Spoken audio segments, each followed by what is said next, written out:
Are you a basketball coach committed to improving your craft? It's time to use FastDraw basketball play diagramming and playbook software to save time, get organized, and never lose a play again. Draw, organize, and share plays quickly with FastDraw's easy-to-use play builder. Draw complex, multi-frame plays in seconds, quickly generating a library of diagrams that can be categorized and sorted for use in practice or game time. FastDraw is a powerful teaching tool that makes learning easier and faster. Get players and coaches on the same page at the start of every season by providing a professional-looking, printed playbook in just a few clicks. Help players visualize court positioning and ball movement by demonstrating concepts on a computer or iPad. Use the Playbank to gain access to the largest searchable database of plays and drills on the web, with over 6,000 diagrams from coaches around the world. Then select and send those plays and drills right to your very own FastDraw library. Winners come prepared with FastDraw. Head to our website to start building your championship season today.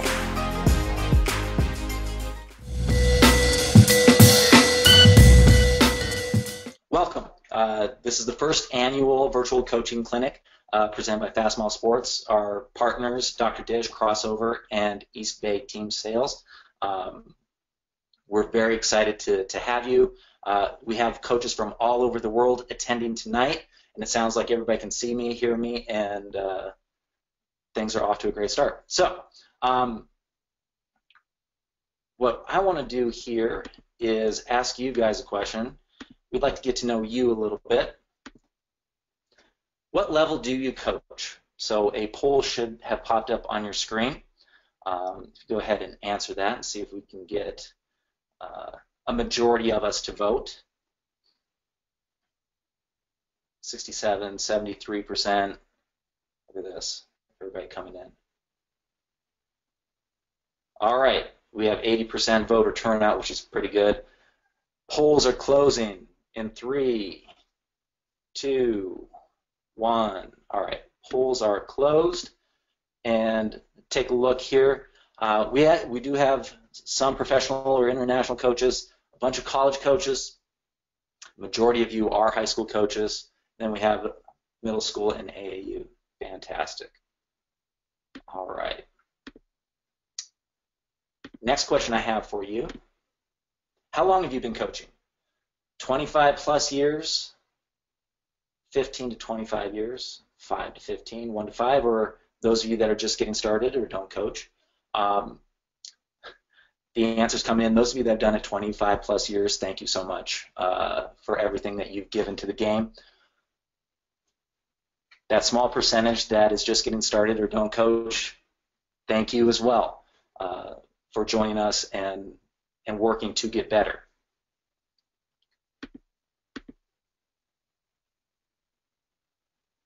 All right. All right, we'll close the poll in 3, 2, 1. Fantastic. All right.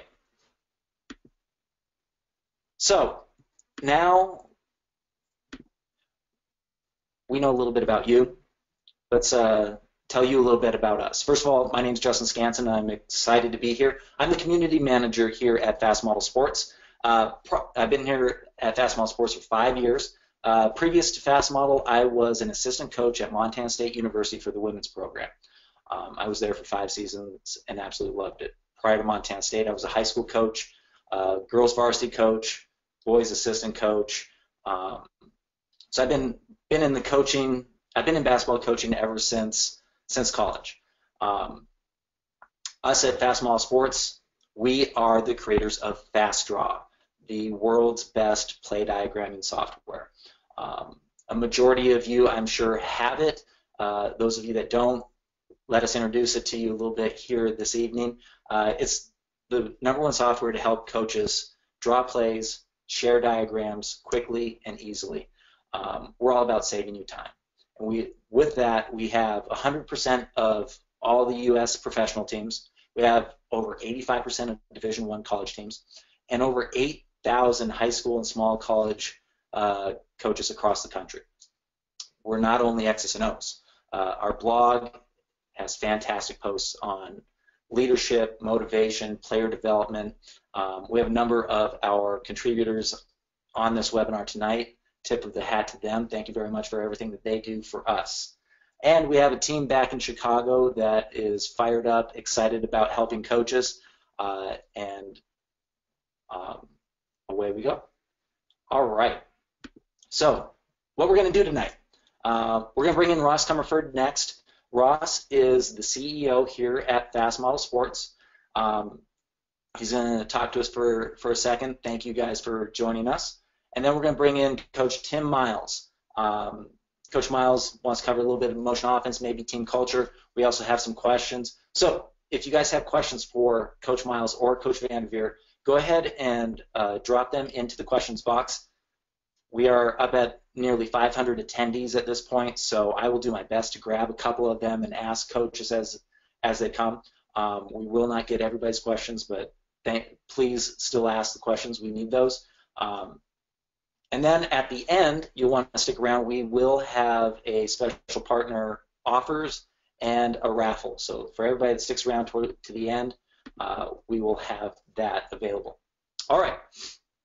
So let me introduce to you Ross Comerford, and we'll get him. All right, Ross, we need to connect to your audio. Click the unmute. There you are, Coach, or Ross. I'm kind of a coach in my own way. But Justin, I want to thank you very much for the intro. I want to thank everyone for joining tonight. It was absolutely amazing to hear, from every part of the world, the country, how much interest we got in this. I first want to take a minute to thank Coach Miles and Coach VanDerveer for taking time out of their busy schedules. Just a little bit about the company. We started 12 years ago with $1,000 on my parents' kitchen table, and now we have grown to have an office on Michigan Avenue, and we touch coaches all around the world. We have 3 different products: Fast Draw, Fast Scout, and Fast Recruit. We go all the way from the NBA down to high school and then throughout the world. So our passion is all about building excellent product that helps coaches. We think about this 24 hours a day, 7 days a week. We're product-centric, we're coach-centric, and all we want to do is solve problems. And we believe, and this is kind of the culture and the DNA of this company, is that the most important thing is someone's time. And in our field, it's coach's time. How can we build product to save you time so you have more time to spend with your players, with your families, and in turn do a better job? So at this point, that's a little bit about our company. I want to introduce our first speaker tonight, Tim Miles. We are absolutely honored to have Coach Miles share his time and his knowledge with us tonight. Coach Miles was the 2014 Big Ten Coach of the Year. He's one of the game's best recruiters, strategists, motivators, and innovators we have, and I know them all. I'm honored to and we are honored to, at FastModel, for your support, and more importantly, or as importantly, for your friendship. So I want to introduce you to everyone.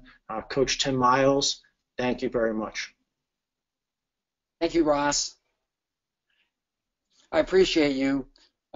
This has been a really cool thing for me. As I've gone forward, I know Ross personally. Sometimes when you've got an executive, you don't know him. And so it's one of those things that Ross and I have talked probably annually now for 3 or 4 straight years. We use their products, and it's a great thing.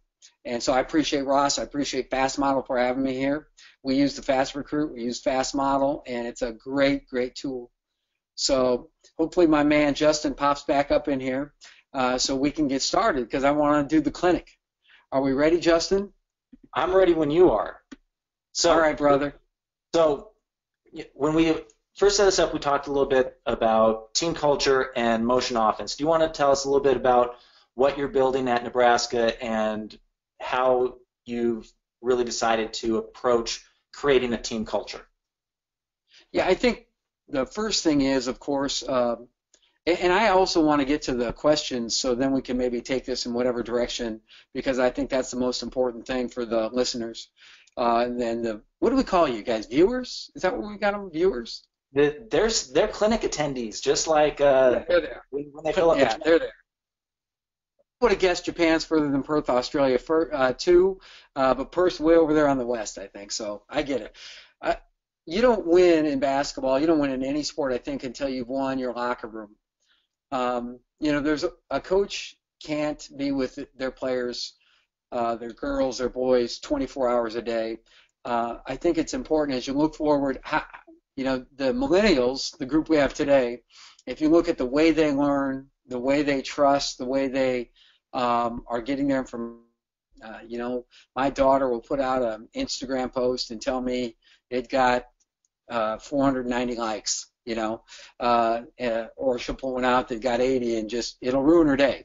And it shouldn't, because that's really not reality.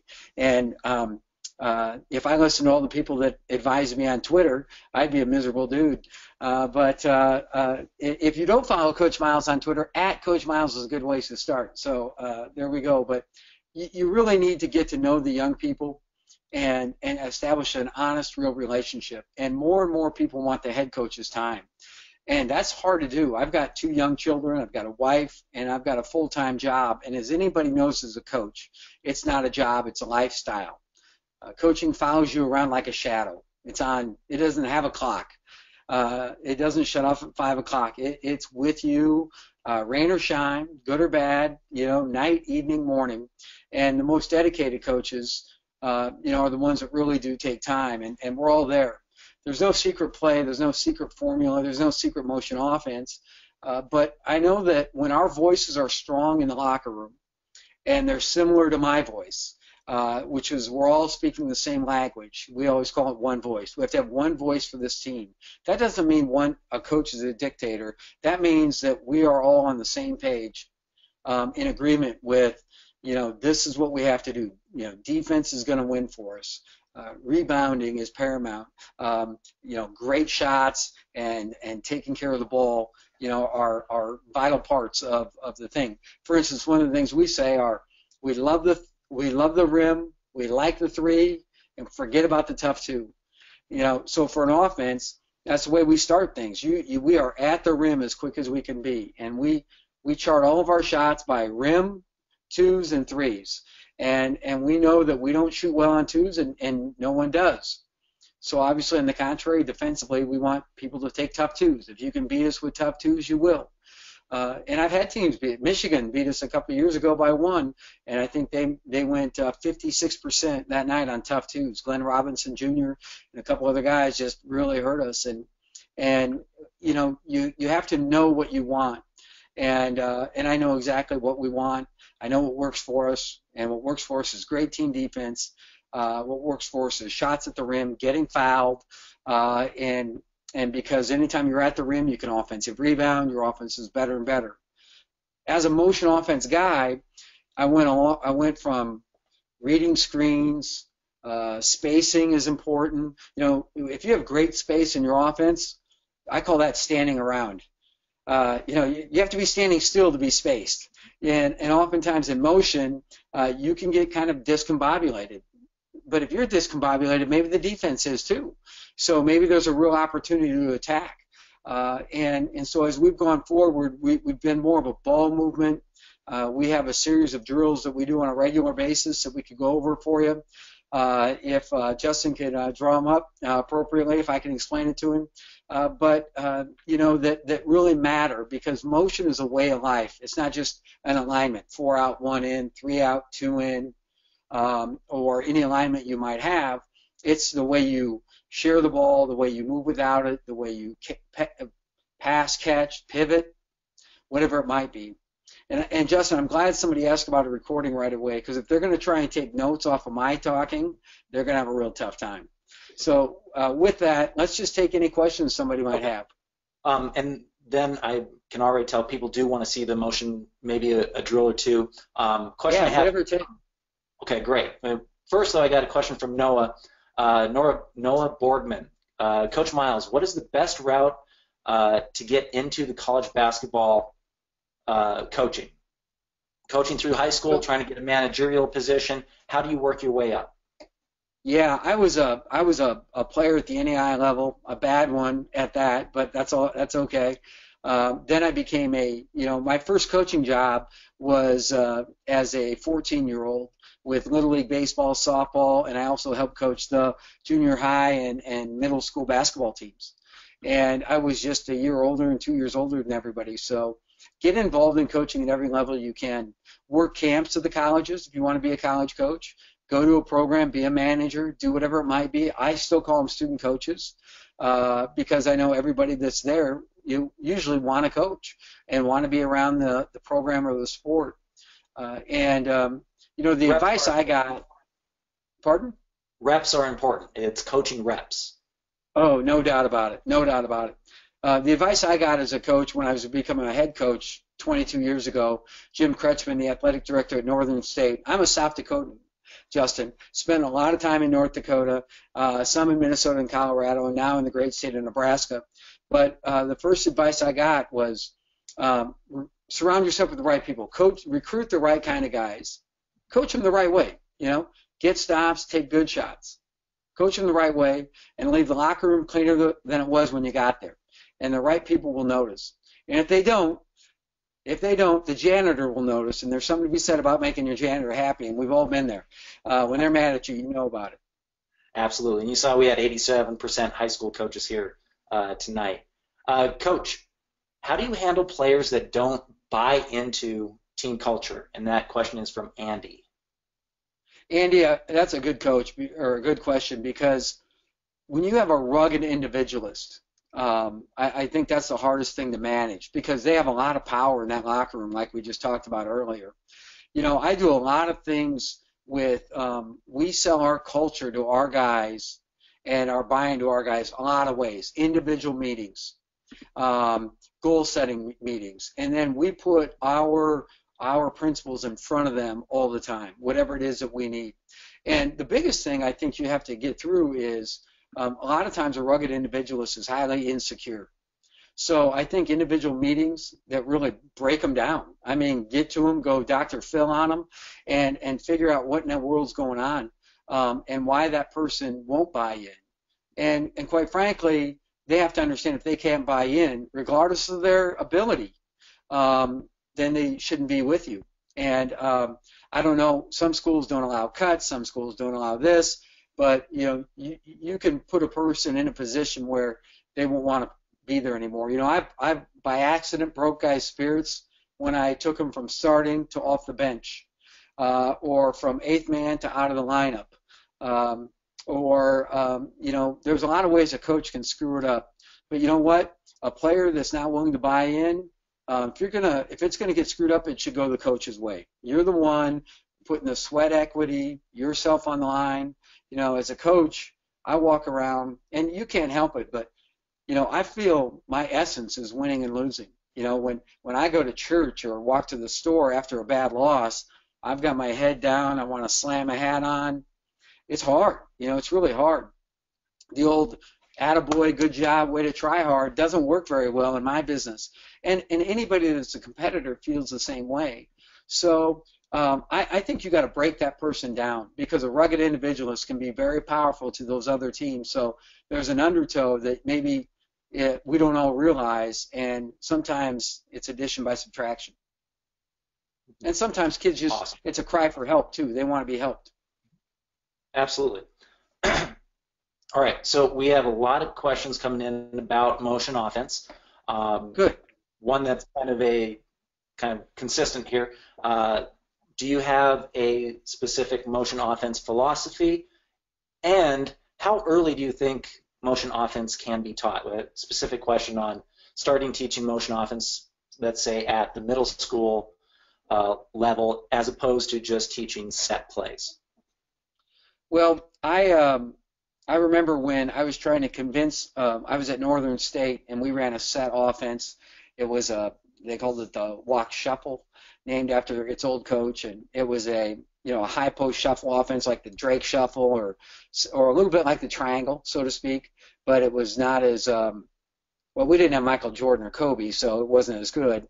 But you know, we still were running it. I was trying to convince my head coach to go to motion, so I was working the camp, and I was working the fifth grade girls division, and my team went undefeated, ran all motion, ran great space. We just start with a single pin away every time, a single pin down screen, you know, a down screen away, and you know, sometimes we tell our young ladies curl it no matter what, and that would really confuse them, and it was great, and so they got an idea of what to do, and then we taught our young girls how to read a screen by just made up a drill. It was called Standstill Screening.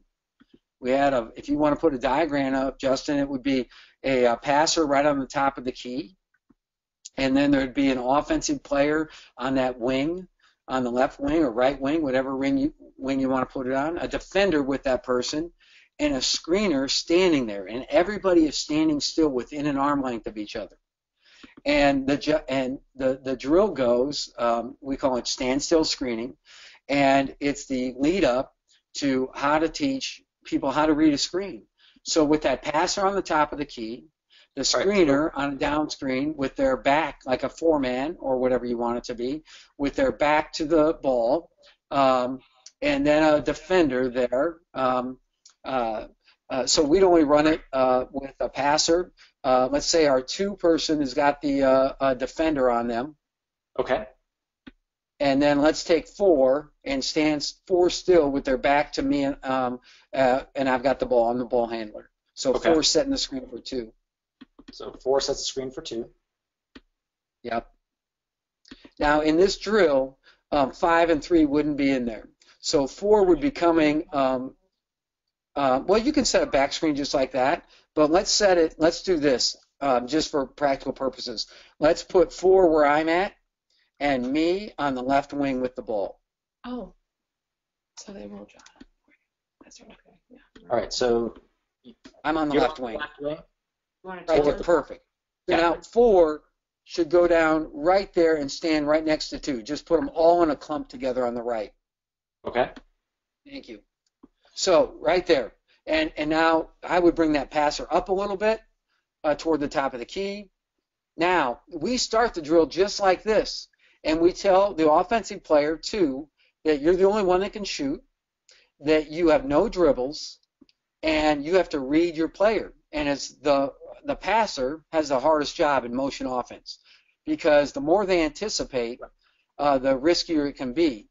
They have to be really patient, because we never know if they're curling. Some coaches do a really good job of signaling, you know, of calling a curl or doing whatever it might be.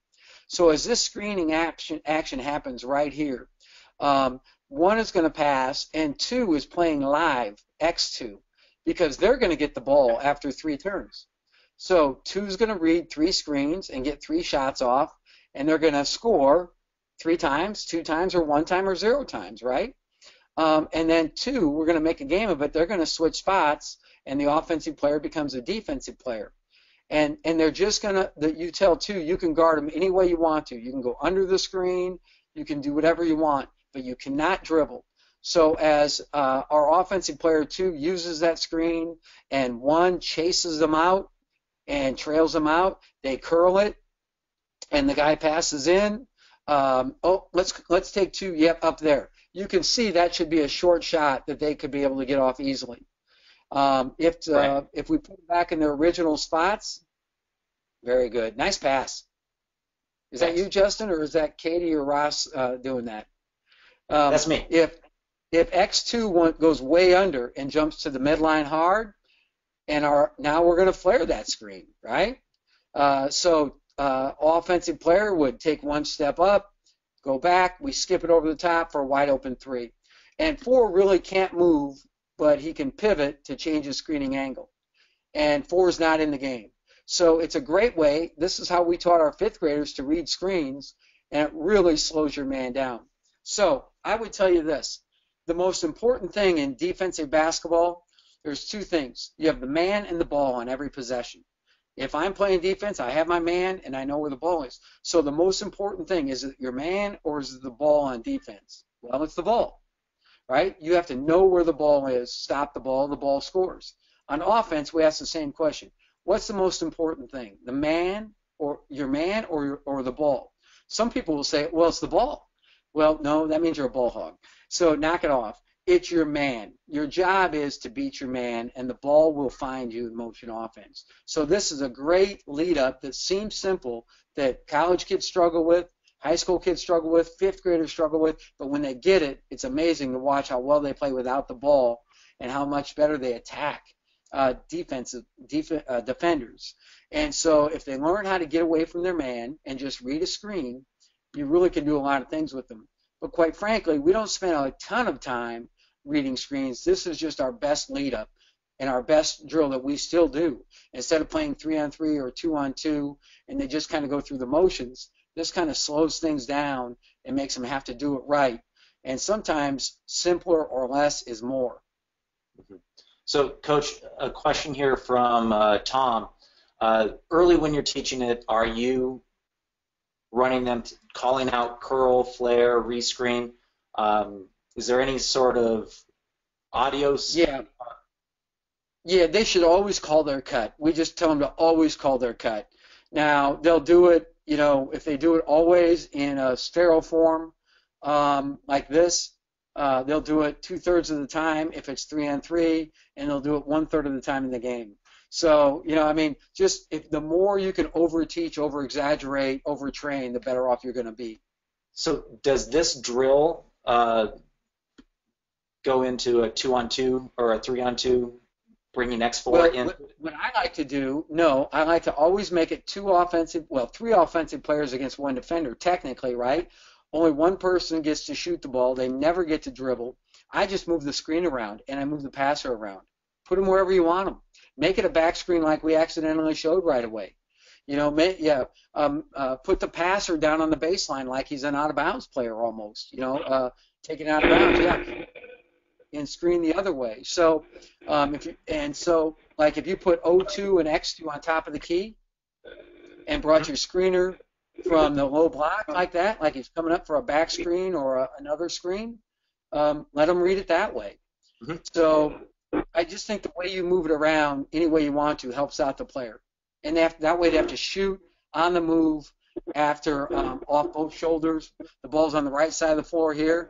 Earlier, he was coming off shooting to his right shoulder. Here, she might be coming down and shooting to her left shoulder. So, now you're shooting in the same spot on the floor, but you have to turn a different way. We count makes and misses. We keep track of their percentages because these can really be game shots for you.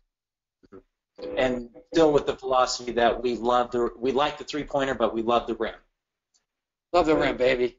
Love the rim. Yeah, and a great shooter in motion offense, I tell our great shooters, if you're not refusing the screen and cutting to the rim or curling the screen and cutting to the rim, at least I tell them half the time, knowing they'll do it, again, 20% of the time, you have to keep those guys honest. And any vertical cut to the rim puts pressure on the offense. And in motion offense, if all you do is read screens and take jumpers, you're in trouble. Right. So another question here. Do you have any special coaching tips for teaching screeners? For teaching the screener? Yes. Okay.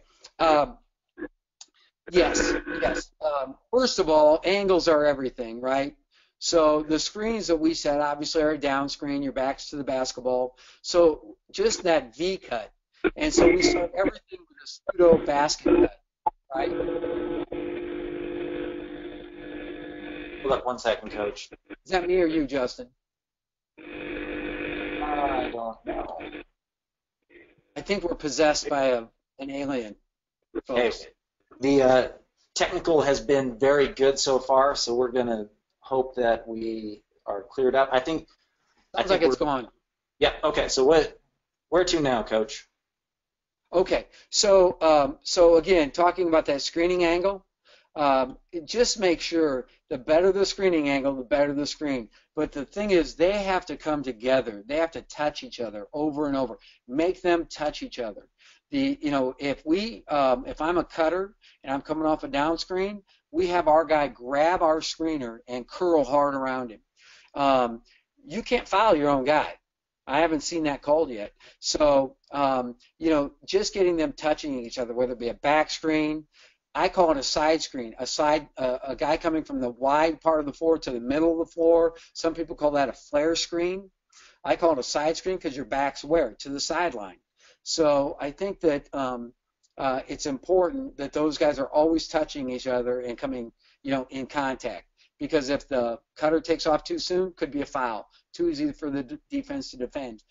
They have to come together and come to a standstill. Every great screen comes to a standstill, close enough where they can touch each other. Awesome. Hey, Coach, I got one more question for you. Do you add much ball screen concepts in your motion offense? Yeah, we do, and we also have dribble drive off of that. Now, you think of that because a lot of our motion stuff, all we do is pass the ball. We limit, and by the way, we limit their dribble every day. They have to play full court, half court in one dribble. So every time each player gets it, they only have one dribble or they have no dribbles, because that way they have to L cut, V cut to get open.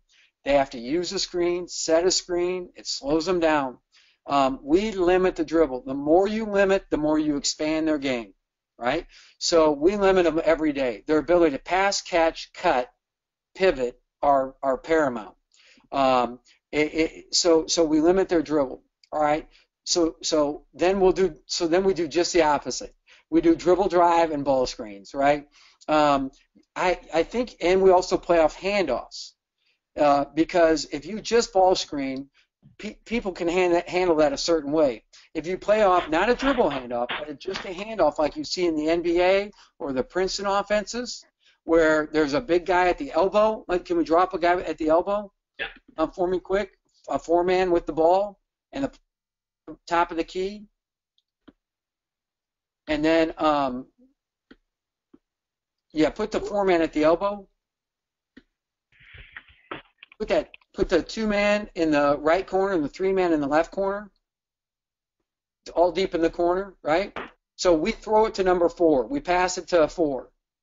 And we'll cut right off of him like what we call a pinch strong action. Mm-hmm. And now I'm going to go cut right off him. He can hand it to me, not hand it to me. He can keep it for himself. I can go down and screen 3. Let's say I go down and screen 3. He can curl it. He can refuse it. He can come off it. He can do whatever he wants.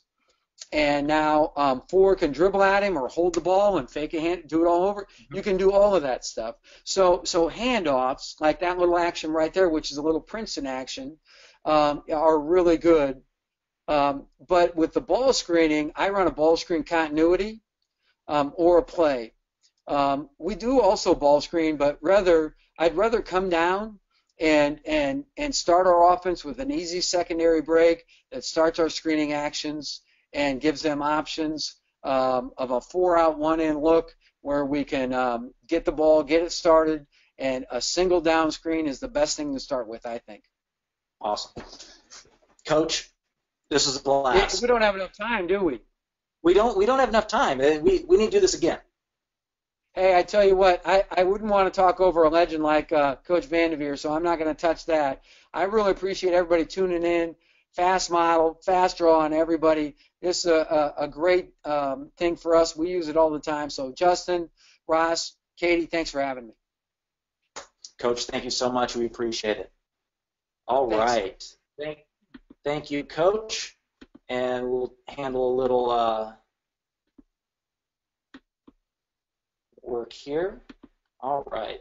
Coach VanDerveer looks like she is signing on. Before we get to that, I got a few things here. For those of you that joined us after we got started, that was Coach Tim Miles from University of Nebraska. Fantastic job, Coach. My name is Justin Skansen. I am the community manager here at FastModel Sports. The software that you're seeing today is FastDraw. A number of you already have it. But what we're going to do here real quick, and hopefully real quick, we have a huge audience tonight. I'm looking for, real quick, a couple coaches who already use FastDraw, because you've heard it from me about how much time it saves. Just a lot of scrolling here.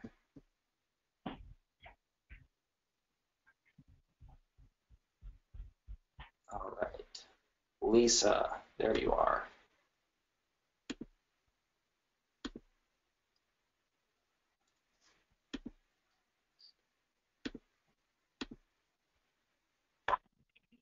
So, send a webcam question.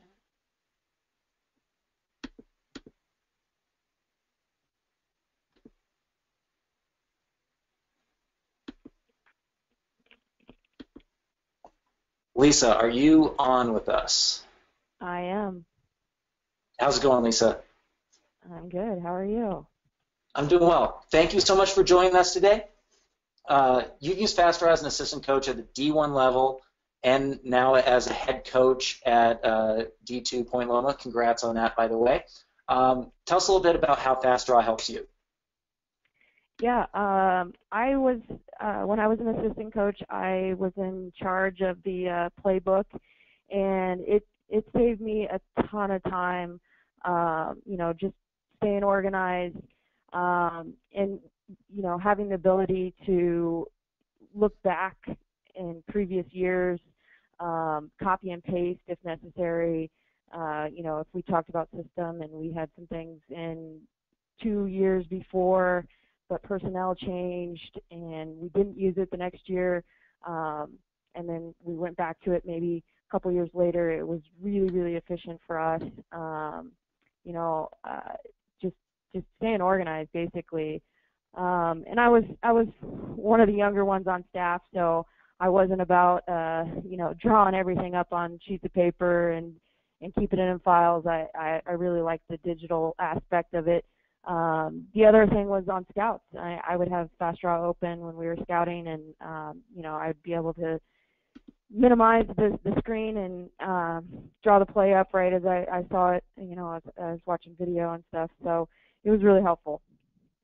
Awesome. Lisa, thank you so much for joining us tonight, and good luck this season. Thanks, Justin. All right, so at this point, we have Coach VanDerveer on the line, but I'm going to bring back Ross. And I hope this is working for everybody. I hope the audio is good. We still have Katie and Lauren in Chicago answering all the questions. Ross, how's it going so far? Going great. All right. Very exciting. So I want to first thank Coach Miles for his time and doing a wonderful job. I want to introduce our next speaker, a Hall of Fame coach, one of the best coaches to ever coach basketball, period. Over 30 years at Stanford, 2 national championships, 12 Final Fours. What? A gold medal in the 1996 Olympics.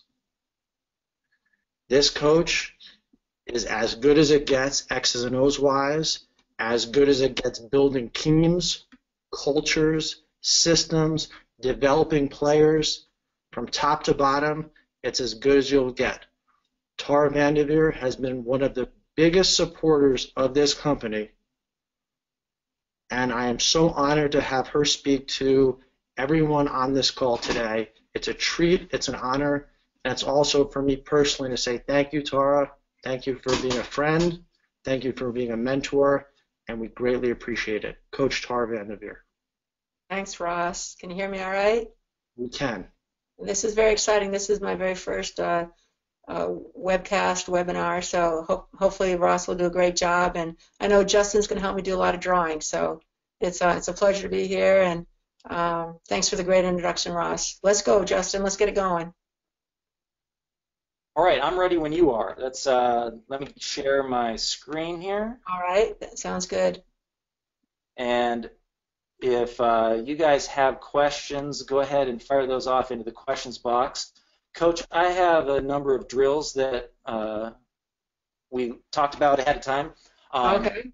We can run through these frame by frame, and then anything that you want me to adjust, or if we need to create something new to answer a question, whatever you need, I'm here for you. All right, thank you, Justin.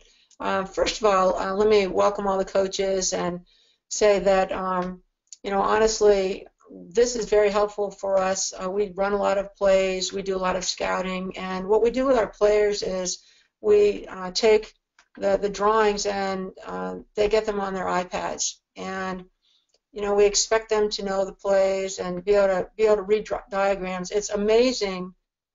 Just players, honestly, they don't know that maybe a 1 in a diagram might be a point guard, or the fact that the 1 is circled means they have the ball. So we have to explain everything. And what I'm going to go over this evening is basically drills that we do, regardless of what offense you run. So like Coach Miles might like some of these drills. I mean, it doesn't matter what you run offensively. You always want to be working on passing, cutting, scoring layups, or making shots. So for the most part, these are almost all offensive drills. I threw in a couple defensive drills. And they're sometimes harder to explain than they are actually to do. So I'm going to count on Justin for this. So let's start with the first one. And I actually named the drills from the people I steal the drills from. And so this was a USA, we used this with the Olympic team, USA layups we called it.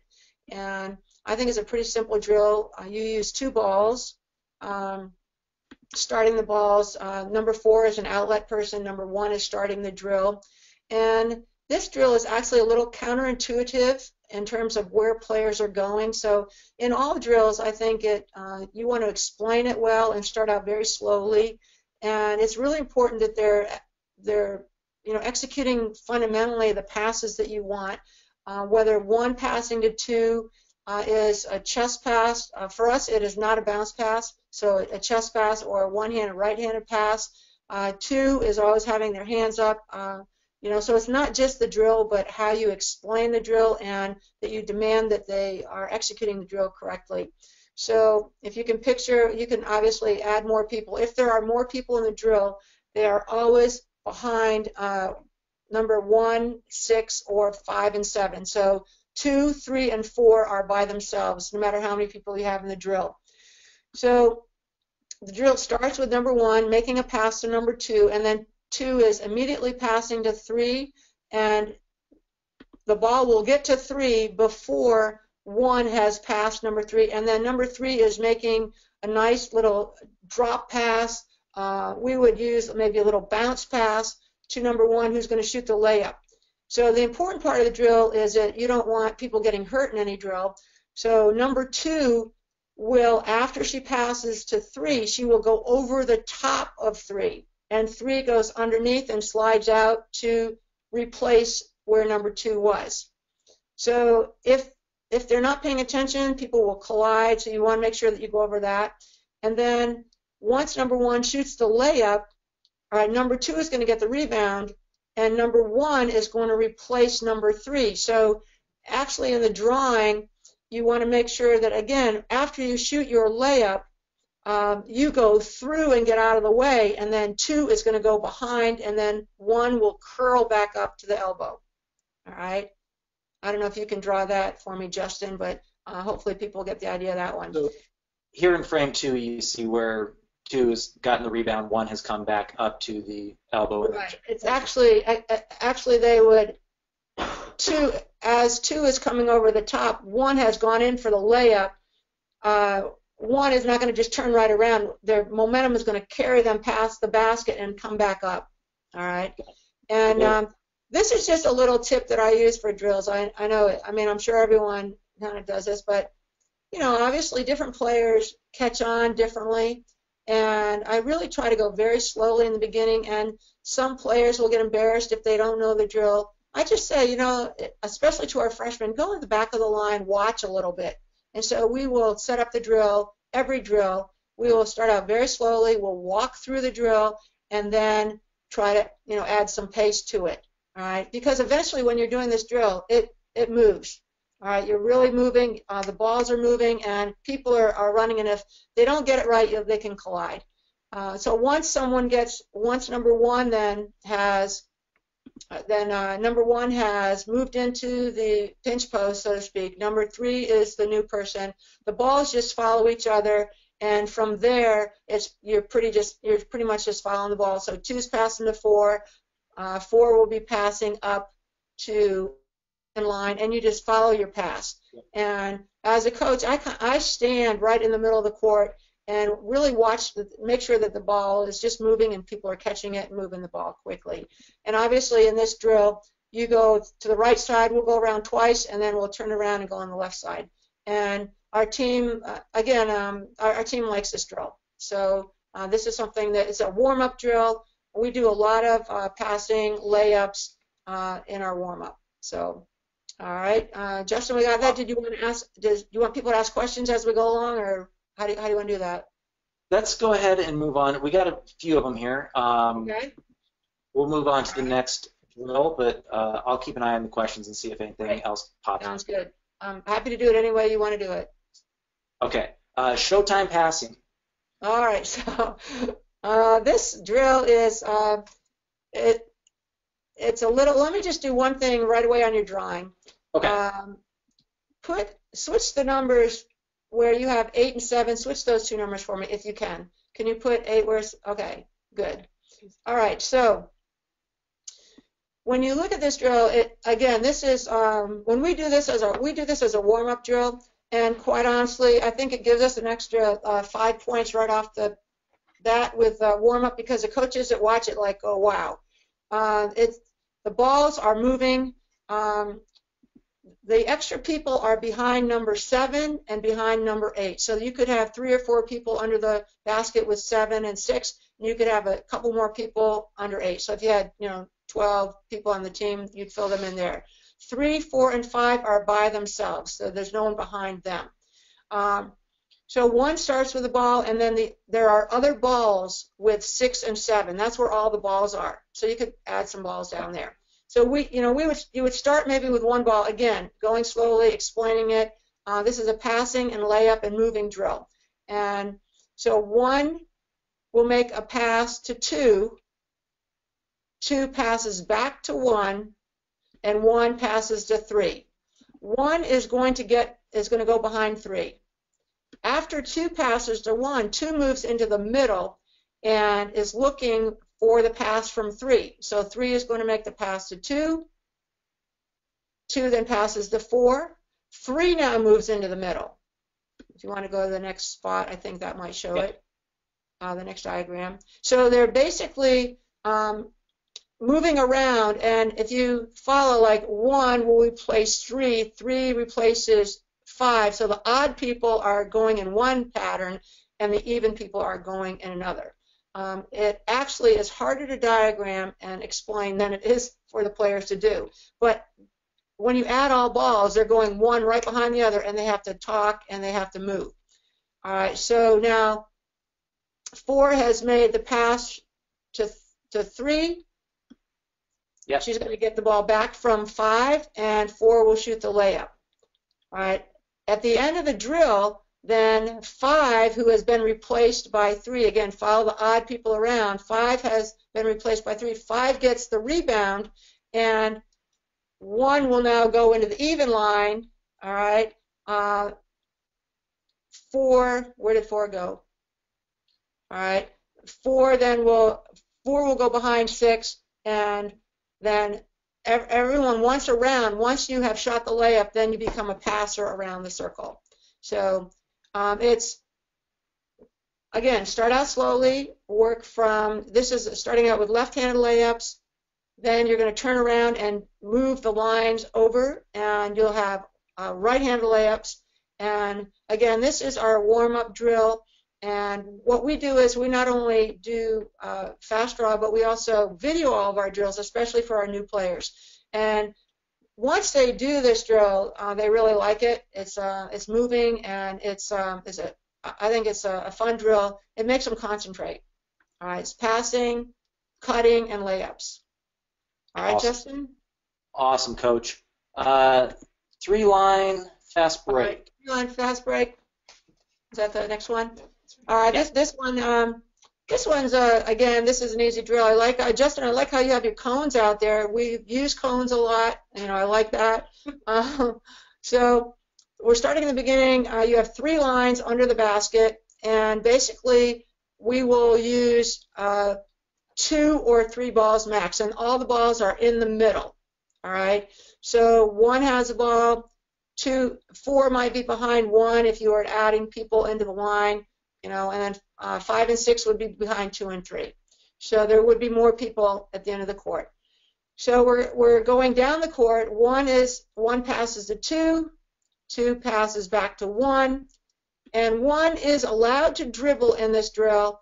Right now, she can dribble to feed 3. Now, you should not really need a dribble if 3 is really sprinting, but sometimes they use it. Now, the cones, you have to run outside the cones as you're going in for a shot. So 3 is outside the cones, and then 2 will be outside the cones.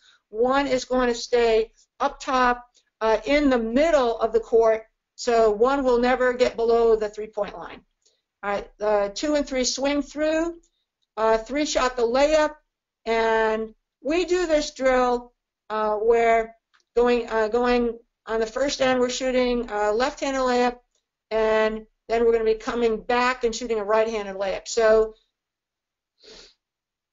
2 has gotten the rebound, 2 passes out to 1, 1 is going to pass to 3 on the way down the court, 2 has sprinted. They don't have to go around the cone where they rebounded, but they must go around the cone where they're going to shoot.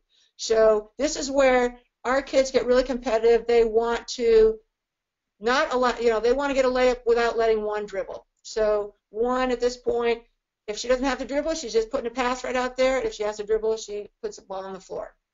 So that drill again, we do a lot of passing, layup, and shooting drills, and this is again we do a variety. We design our practices in a way that's almost like a menu where you sit down in a restaurant and you order an appetizer. Our layup drills are appetizers. Then we're doing a transition drill, and this is a transition drill we use and our team likes. Coach, we have a question here, and then that is a great spot for us to ask our poll here. All right. You guys do this timed, and do you have a goal that you reach for early in the season, mid-season, towards the end of the season? This drill is more of a warm-up drill. There are some other drills that we do time, and we also will have goals. This drill, we just try to rotate it. Let's say you have 12 people, everyone take on the line. So this is more of a warm-up drill. You could time it, but we don't have any metrics for that. Okay. We have a poll we want to ask real quick. We'll launch that. Ask you, coaches, what drills do you run every day? You heard Coach VanDerveer talk about the menu of drills, your passing drills, your transition drills. This survey, you can select more than one. But what are your core do every day drills? Looks like everybody runs a lot of drills here.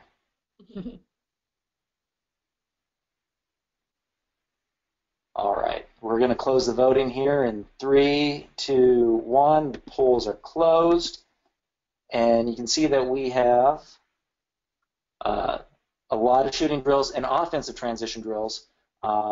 Rebounding drills coming in last. So just some good information for us to see, for you guys to see. And all right, Coach. All right. Well, I think I'd probably echo those numbers. We do a lot of shooting drills. So we're moving on to. I think most coaches. Which one do you have next for me, Justin? Is it the 5-player weave? 5-player weave. All right. So let me just say something about this drill.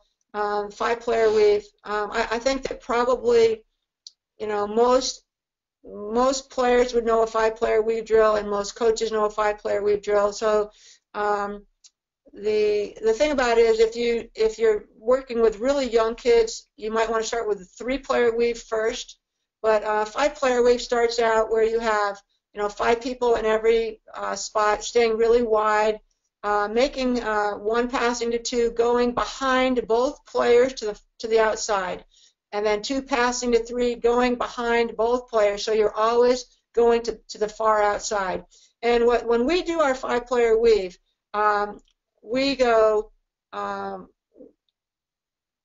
we'll go down and back, basically, if we're doing just a 5-player weave drill. And we start out with just 5-player weave drill. So we always shoot our layups in the 5-player weave on the left side. So we're always going, passing to the right, passing to the left, passing back to the right. So 4 in this diagram would always take the layups coming down the court. And if we were just doing a straight 5-player weave back, then 3 would take the left-handed layup going down the other way. So I just want to kind of piggyback a little bit on the question that was asked. When we do just plain 5-player weave, and this diagram has more than that, but when we just do plain 5-player weave, we will go down and back, and we will have everyone touches the end line. That's part of the rule of it. Everyone touches the end line, and we have to do it in 12 seconds. So we have to make both layups down and back in 12 seconds, and this is a good conditioning drill. Now we'll run the weave drill down and back twice. All right. I say everyone except for the person that gets the ball in the middle, and we have the person be the same person in the middle, down and back for our weave. So if we go down and back twice, it's 26 seconds. If we go down and back 3 times, it's 38 seconds. And that's our challenge with our team. And our team, when they see 3-player weave down and back 3 times, boy, they know they're in for it, because that's a really, really challenging drill. This diagram is 5-player weave down, 3-on-2 back. So we weave it down, and the passer and the shooter come back. All right. So when we're doing that down and back, we like it as a great fast break drill. Running the floor hard, staying out wide, calling your lanes, and so when we're going down and back again, the 3 offensive players, except for the person who gets the ball, everyone has to touch the end line. And we want to work on the 2 people going against 3 against 2. So we try to do a progressive drill of, we start with 2-on-1 in practice, 3-on-2, and then we build up to 4-on-3, 5-on-4, and 5-on-5. So we have a lot of drills that are build-up drills, and this is one of the build-up drills, especially emphasizing the 3-on-2. So it's 5-player weave down, 3-on-2 back. We ask that everyone take every spot so that everyone's shooting layups, and then everyone will be coming back.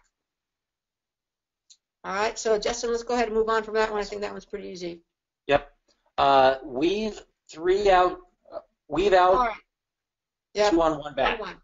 All right, so this one is I think a fun drill. And again, so this is part of the progression. This is the 2-on-1.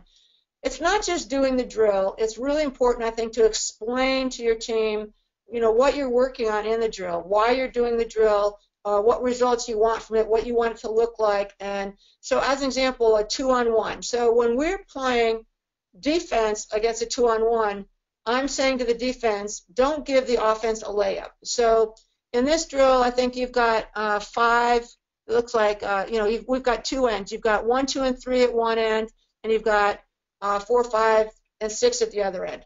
Now, in this drill, you need 12 people to do this drill. So you need 7, 8, 9, and 10, 11, and 12, which would be behind, obviously, at both ends. So you have 6 people at each end.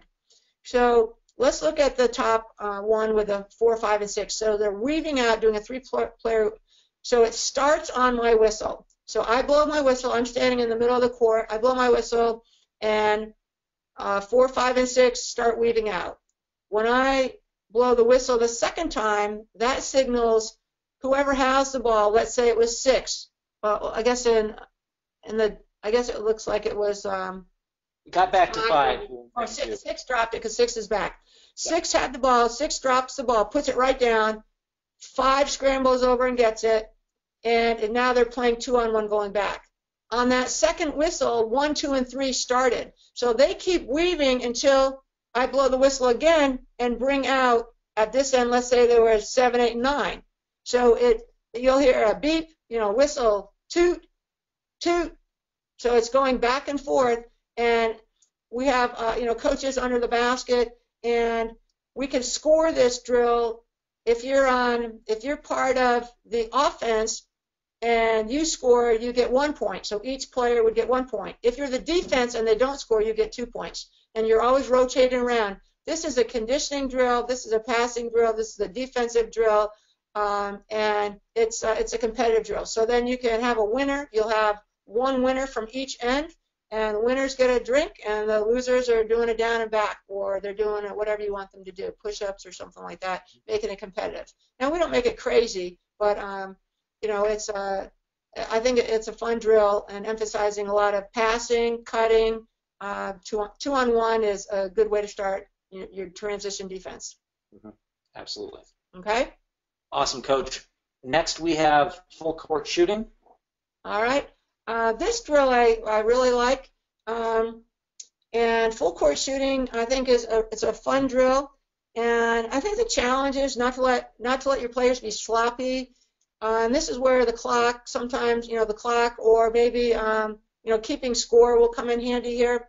We teach the drill first. We start out slowly. We try to explain it well, so that then you're going to get people doing it correctly.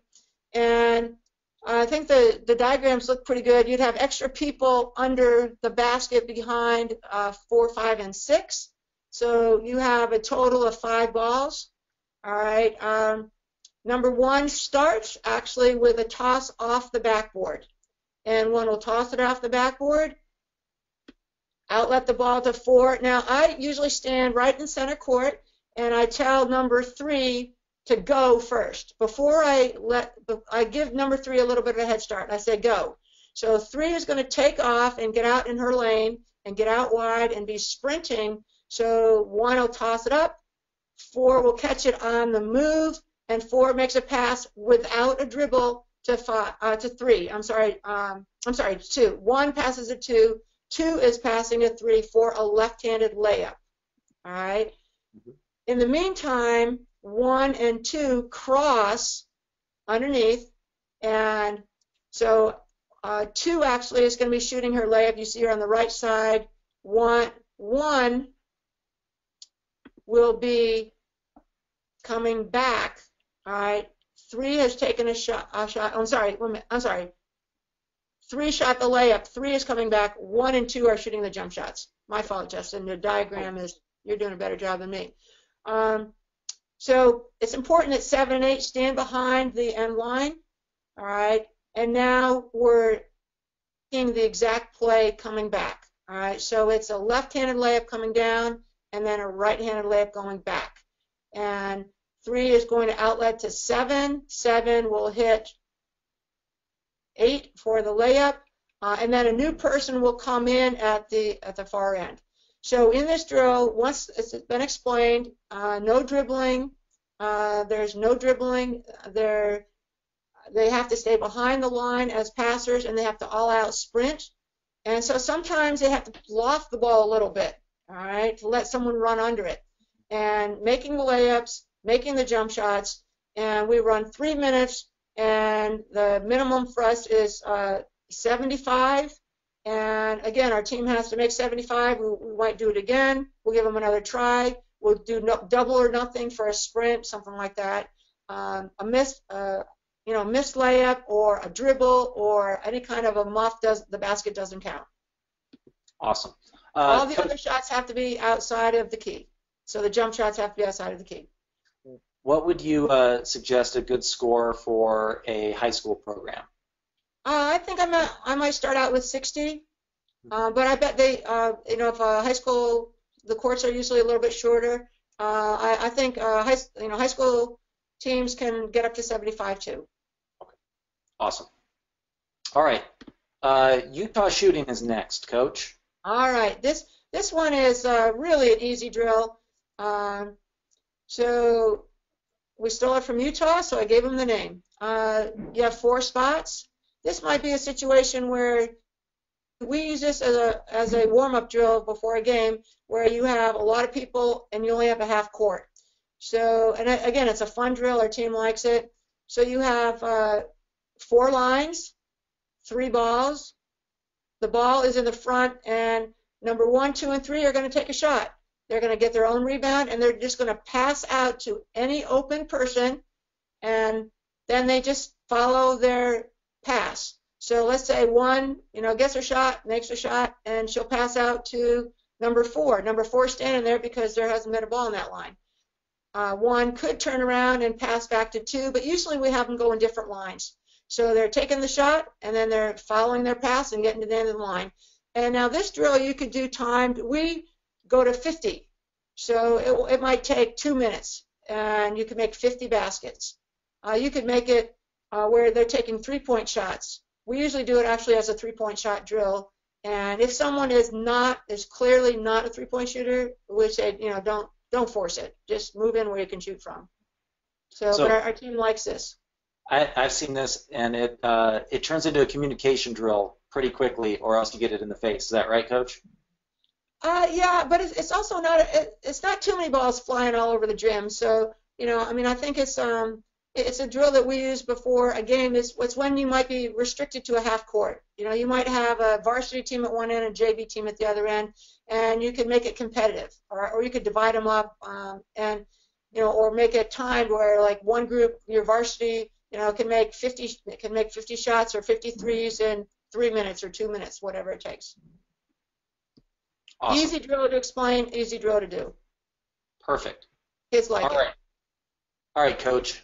Rebound ricochet. Oh gosh. Okay. This one you're a coach or a passer. You have usually for us, a coach is in the middle of the floor with a ball. There is a line underneath the basket. You could add like 5 is just because they're the post player maybe, but you might have 5 other people under the basket. All right. You can do this drill with or without defense. So go ahead and add someone. That's great, Justin. I'm going to put them on the same side as the passer, though, all right? So move your 4, 2, 3, and 4 over there, and I'll tell you why in a second. So number 5, again, we'll start out with no defense. Number 5 will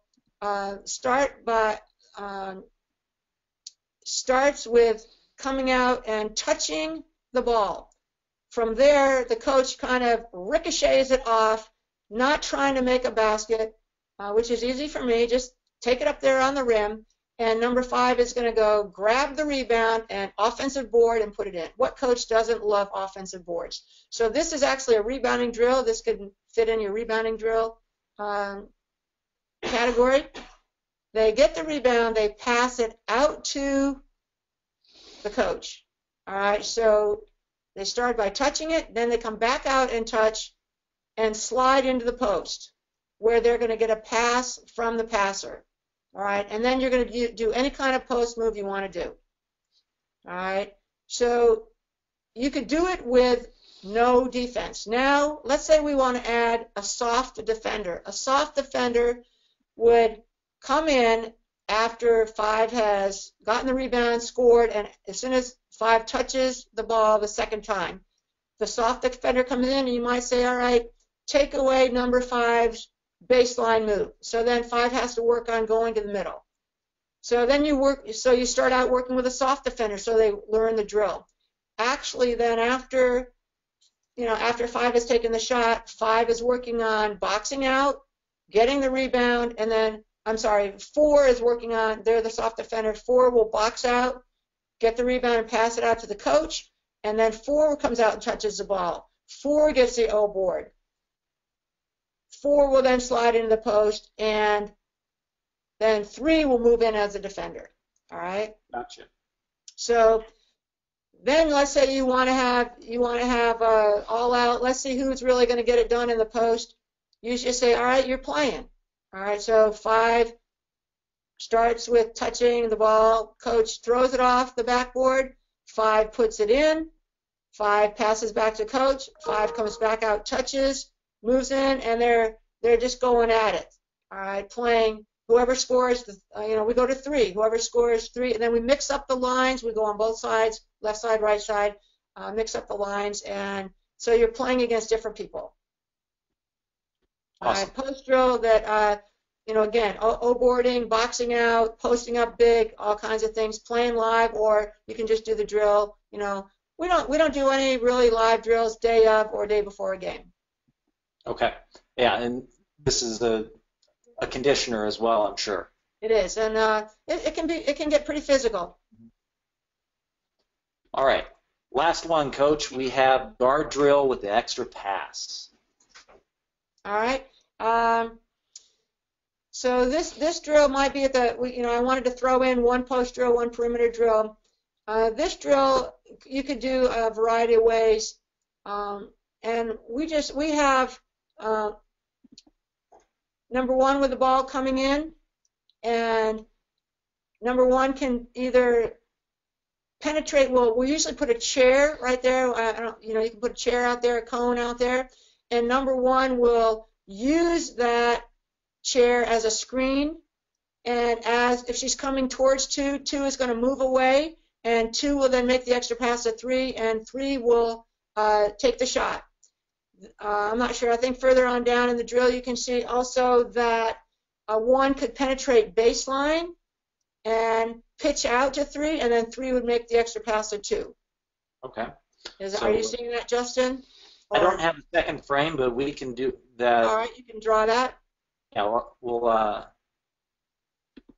show off the software here for a second. How about that? All right, good. I like that. So we'll go baseline here.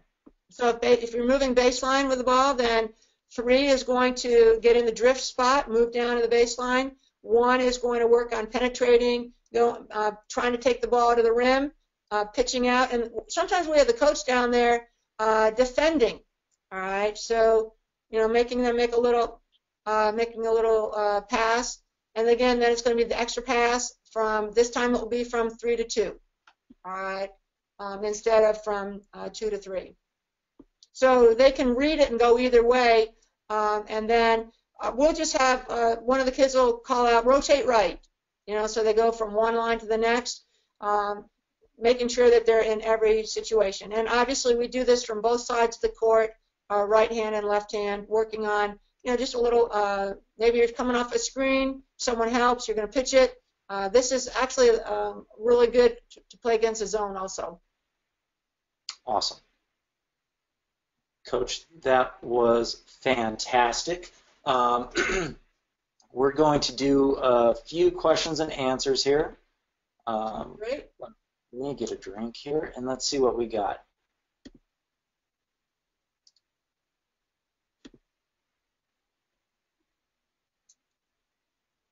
All right. What is the best drill to teach rebounding and hunger for loose balls? How do you motivate your less physical players to get more involved in these actions? That question is from Adrian. Well, Adrian, obviously one of the things that we'll do in our practice actually is, I think players, if they had a choice, they would play offense. And what we do is we reward our team. If you score with an offensive board, you get the ball again. And if you want to play offense, and most players will go in the gym, I don't see anyone going in the gym working on their defensive stance. They want to be on offense. We try to make it a positive. If you get an O board, we will score sometimes differently. We'll add points for O boards. We'll do some different drills where we just try to reward O drills. I am not a fan of throwing the ball up there and having kids collide. I'm really conscious in practice keeping people healthy. So I'm not one of those coaches that says everyone starts outside of the three-point line and we're going to throw it up there and see who gets it. I'm not one of those coaches that rolls the ball out there and people are going to dive on the floor, and the first day of practice you've got a split chin and concussion.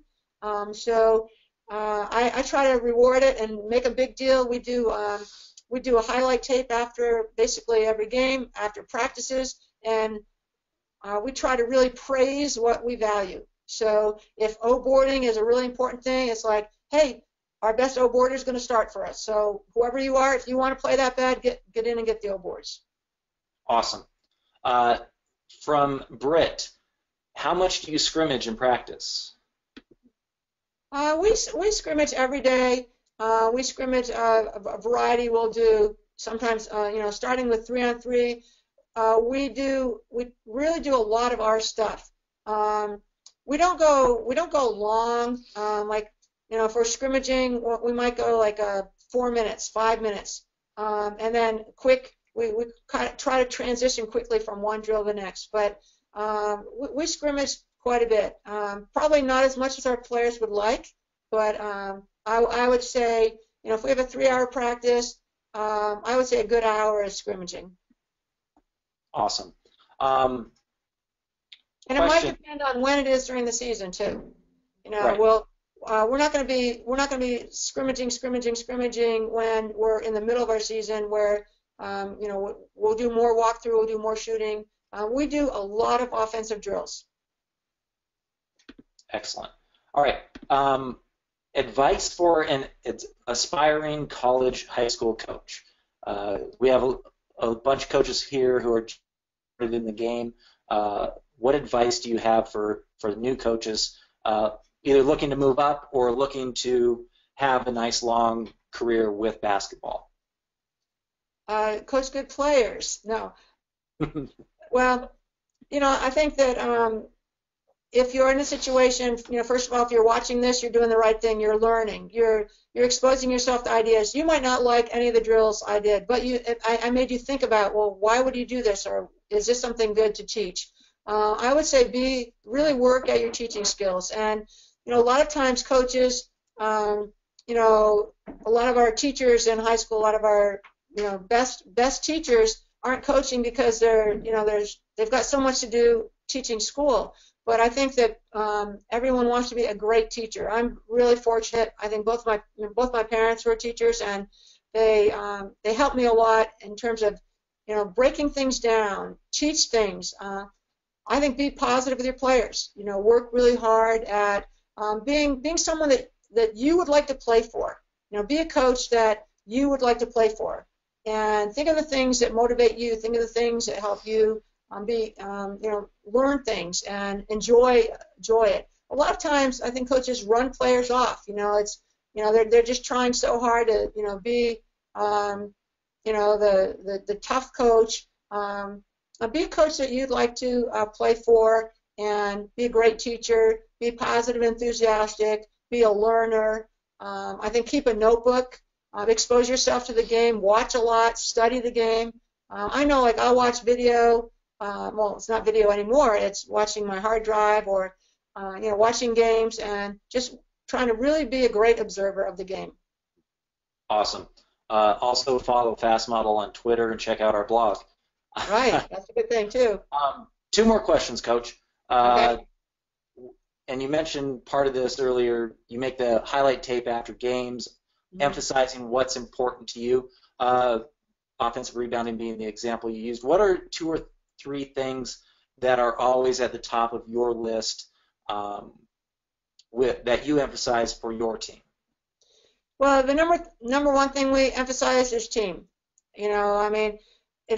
Individual skills are great, but we are all about our team being successful. We want to have a championship team, and we want to have team focused. So it's not individual anything. It's, you contribute.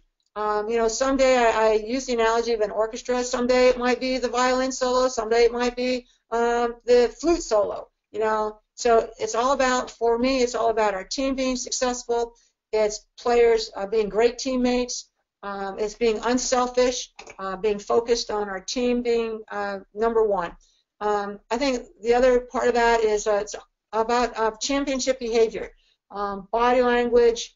Body language, being everything you're doing, your actions are speaking so loud that I can't hear what you're saying. So show me positive body language. Show me great sportsmanship. Show me the fact that you're really a championship player. So honestly, those are the things we emphasize. And I love coaching players. I mean, I'm really excited for a player like Neko Ogumake, who is AP MVP of the WNBA, a great leader, a great teammate, not just a great player, but a great teammate. And I don't remember what anyone averaged, I don't remember scores of any games, but you remember how you feel and how excited you are when players improve and your team is really successful. And that's teamwork, unselfishness, just people really being great teammates and great people.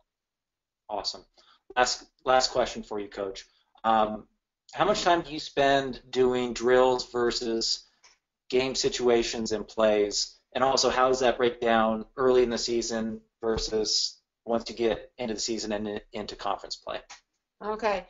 I'm going to tell a real quick story. Our team, in 1986, I took our team to China. And we played the Chinese Red Army team. And we were beaten by 40. The next game we played, we were beaten by 30. And in the hotel, the team stayed in the same hotel. And at 6 o'clock, the gong went off. And the Chinese team, I looked outside, and they're doing all kinds of ball handling, fundamentals. And I told our coaches, I'm going to go watch their practice. We were both in the same gym, and we were one. What I think American basketball is about too much of systems and plays. It is really critical. Your players can run any plays if they are taught good fundamentals. Passing the ball, shooting the ball. So we work very hard on passing.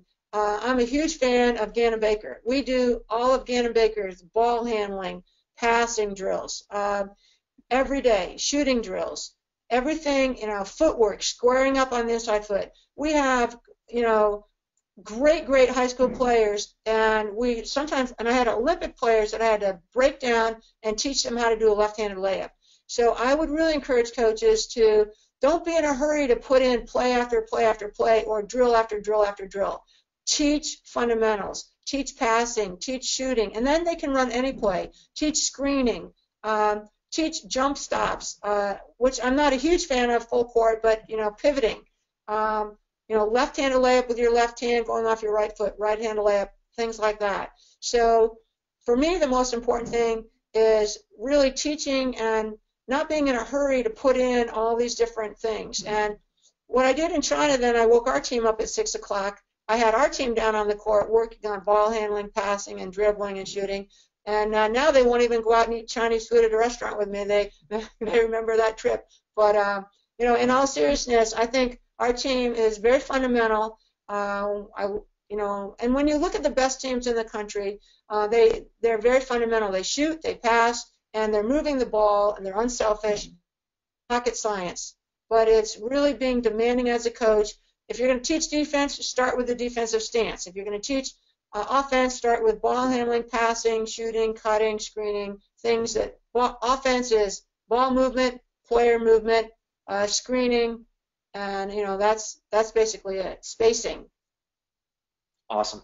Coach, thank you so much. This was a pleasure, and I'm on the people who attend on the iPad, they have a little heart, kind of like in Periscope, and you just got 7,000 hearts on that last story. Thank you. It's a pleasure, Justin. FastModel. My assistants use it a lot more than me, but I need it. And it's a pleasure. One thing I'll say is anyone that's listening, if you're ever in the area, you're welcome to come watch our practice. We video everything. I like to show it visually, and my next challenge will be, Justin, when I come back, do your next session, I want to show video along with the draw, along with the FastModel drawing. We'll figure that out for you, Coach. All right. Sounds great. Thank you very much. Thank you so much. We appreciate you. All right. Everybody else, stick around here real quick. And okay. Let me go to. All right. Congratulations, everybody who stuck around, and a big thank you from us. We appreciate your time on this Tuesday evening. Everybody who stuck around to this point, to the, what are we at? 9 o'clock on the East Coast, 6 o'clock here on the West Coast. You are now entered to win either a signed basketball from Coach VanDerveer, a signed basketball from Coach Miles, a free 3-year Fast Draw membership, and 3 free crossover video breakdowns. 4 winners will be selected. We will notify you by email. So all of you that have stuck around at this point, thank you very much. Don't go just yet. When you do, there will be a survey. Take 20 seconds. We would greatly appreciate it if you filled out that survey. Fast draw. You've seen it in use. You've heard from Coach Miles and Coach VanDerveer, along with a testimonial from a small college coach. It's the best. It's the we're all about saving you time, and Fast Draw does that. If you get Fast Draw before September 30th, so we still have 10 days, you get a 35-page offensive system starter playbook. It's 25 plays. It's 10 drills. It's seamless. Your early offense running into a half-court offense, an early offense that runs in the same set into zone offense, your baseline out-of-bounds plays, your sideline out-of-bounds plays, your quick hitters. The full playbook comes with everybody who either buys or renews. So if you already have Fast Draw, that's okay. Renew before September 30th, and you will get the offensive system starter playbook. All right.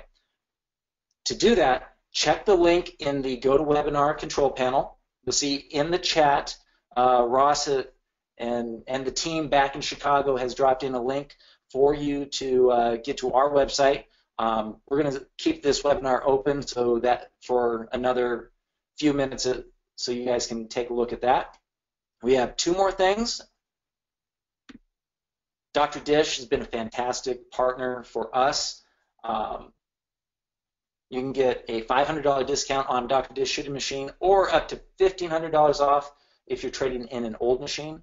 Call 952-873-2633 for more details. Also follow them on Twitter, Dr. Dish B-Ball. All right, at this point, I'm going to bring Ross back. See if we can get Ross unmuted and get his webcam back on. And while we get Ross back, thank you to everybody for sticking around. Ross, how was it? It was fantastic. Justin, you did a great job. I want to thank everyone that joined us this evening. A really special thanks to both Coach Miles and Coach VanDerveer. I have watched both of them coach and practice. I've watched them both coach in games, and I really recommend to anyone on this, if you want to understand the game and you want to get video from them, you want to get drills from them, plays from them, I would reach out to their programs. You can reach out to us. We can help facilitate that.